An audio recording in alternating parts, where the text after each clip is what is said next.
Alright, so I'm gonna walk you through this video real quick. Basically, today all I've had when I woke up was some coffee, and now it's close to my workout time. This is practically my pre-workout that I'm going to have, which is some Kix cereal with some animal protein isolate. Let me go ahead and grab this bowl real quick, and we're gonna walk through how I am going to make a more precise pre-workout for me by measuring it so I can account for my calories and my macros without going crazy today. Again, this is my pre-workout, starting my day, first meal. Sometimes I do a fasted workout, but today, because I didn't eat so much within these last 2 days, I'm just gonna go ahead and make sure I eat something before the workout so I'm not exhausted.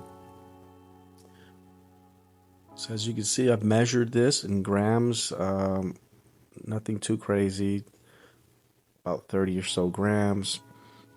Later I can calculate the macros with my MyFitnessPal app, and just to see where I'm at as I go throughout my day eating the rest of my food.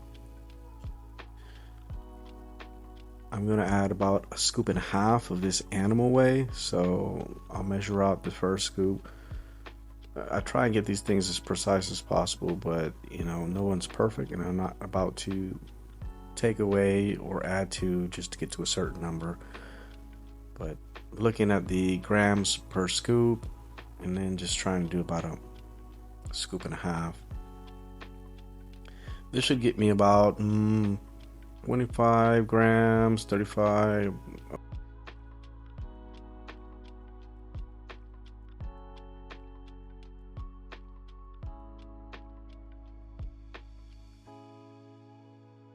Either with the milk and or the cereal.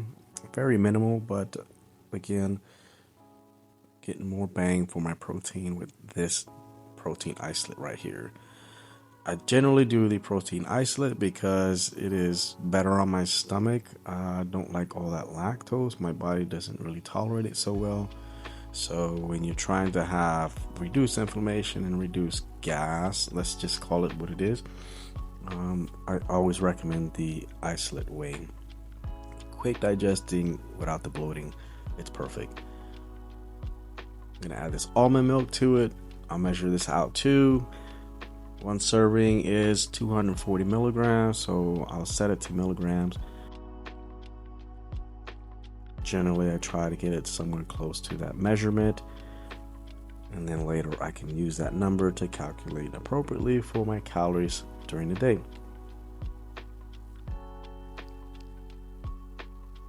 That's it. It's really not so complicated. Measuring things out sometimes for precision is great, especially if you're trying to reach your objective, which the objective may be to lose weight or even to gain some weight.